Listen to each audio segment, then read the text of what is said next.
ویل. بیا ورسیده بیا مې هغه د بیانونه چې واورېدل چې دی وایي روژه نه ماتېږي، نو په هغې کې ما ته ډېرې اشتباه او شکوک شبهات وي. بیا مې هغه شکوک شبهات را مخته کړل، بیا مې دته ور واستول چې پر دا ځای چې زه شک شبهه لرم، پر دا ځای یو اعتراض لرم، هغه د دې د مسئلې موافق مې د کتابو حوالې مې ور واستولې. لنډه یې دا ډېر مې زوري پر وواله چې تر پایه پورې هېڅ جواب یې نه راکوي. بس بیا مې پرېښوی مال خیر دی، بس مشر عالم دی، نور په کار نه. خلاصه دا چې زما د علم موافق چې ما خپل تحقیق کړی دی په روژه بستن روژه ماتېږي، د سترګو په دوا باندې د غوږ په دوا ماتېږي. چې پزې ته دوا واچول روژه په ماته ده، کې غوږ ته واچول روژه په ماته ده، خو کې سترګو ته دوا واچول بیا روژه نه په ماتېږي. ولې؟ ځکه وایي دا سترګې چې دي دا هلته د نس سره یا د دماغ سره یا د ستوني سره بالذات داسې یو لار نه لري چې د سترګو څخه هلته ولاړه سي د دوا. د کوچني ستنې د ستنې د سپم په در اندازه باندې دا سروي چې په بدن کې شته چې دا خوله ځینې راوځي، کوچني سرې ستا د وریښتانو په بیخو کې دغه ته ویل کېږي مسامات موږ په عربي کې. د دې په واویستې چې بیا کم شی وی بدن ته داخل ولاړ سي په هغه روژه نه ماتېږي. نو د سترګو څخه دوا ځي وستونې ته، خو هغه د هغه مساماتو په واویسته باندې ده.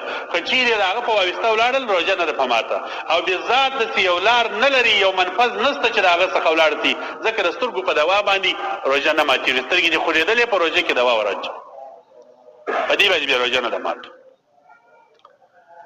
د ستنې په باب باندې په ستن باندې روژه ماته ده که نه؟ علما زموږ د دې علاقې او د دې زمانو علماء کرام په دې مسئله کې د ستن ډېر اختلاف سره لري. ګوره ستن عصري یو جدید شی دی، پخوا دا ستن وسیرم نه و. قرآن پاک کې دا مسله نشته چې اوس په ستن باندې روژه ماتېږي که نه، نه وه پخوا.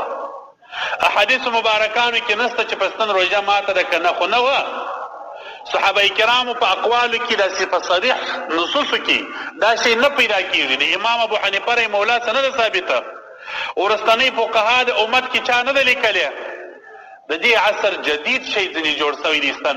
اوس نو چې د دې عصر جدید شی دی پکې اختلاف دی چې آیا په دې باندې روژه ماتېږي که یا؟ علما اختلاف کوي. زه خو د زمانو څه د ډېره وخته څه په دې مسئله کې مې در اوسه پورې جرأت پر یوه خوا باندې لا ډېر نه دی کړی.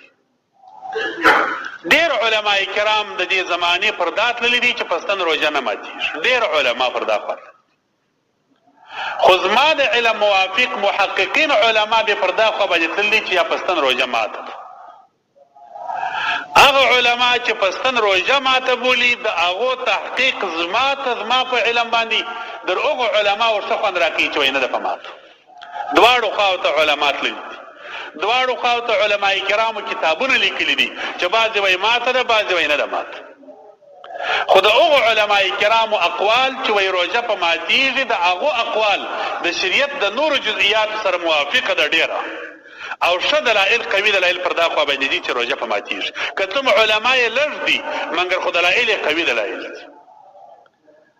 دا اوس کې یو دوې درې ورځې مخکې زما بعضې ملګري ملایان دي، مشران علما دي، در ما ډېر مشران دي، شیخان دي، دواړه طرفه ته زما رابطې شته چې بعضو علما کرامو پر دې باندې بیانونه کړي وه چې روژه په ستن باندې نه ماتېږي. مخکې هم بیانونه کړي وه، دا اوس یې څو ورځې مخکې بیا یو بیان کړی و. دا بل طرف ته هم یو عالم بیا بیان پسې کړی و چې یا روژه په ستن باندې ماته ده. دواړه زما ته معتبر قدرمن خلک دي. بیا زه راولاړ شولم د دې دواړو بیانونه مې خپله واورېدلې پلا په نظر د انصاف باندې چې ما زه به پر دې باندې نظر کوم چې دوی کوم دلایل ویلي دي هغه به ګورم. بیا مې رابطه ورسره وکړل د هغه جانبه سره چې وایي په ستن روژه نه ده ماته. لوی شیخان دي، علما کرام دي، مشران دي، ما ته قدرمن دي. ورته ومې ویل مال په دې خاطر نه چې زه ستا اهانت وکم یا مناظره در سره وکم، د ځان د پوهې په خاطر د یو مسئلې تحقیق په خاطر باندې مال زه په دې مسئله کې د ستنې در اوسه پورې پر یوه خوا مې لا هم زور نه دی کړی، خو دا مسئله معلومېدل غواړم.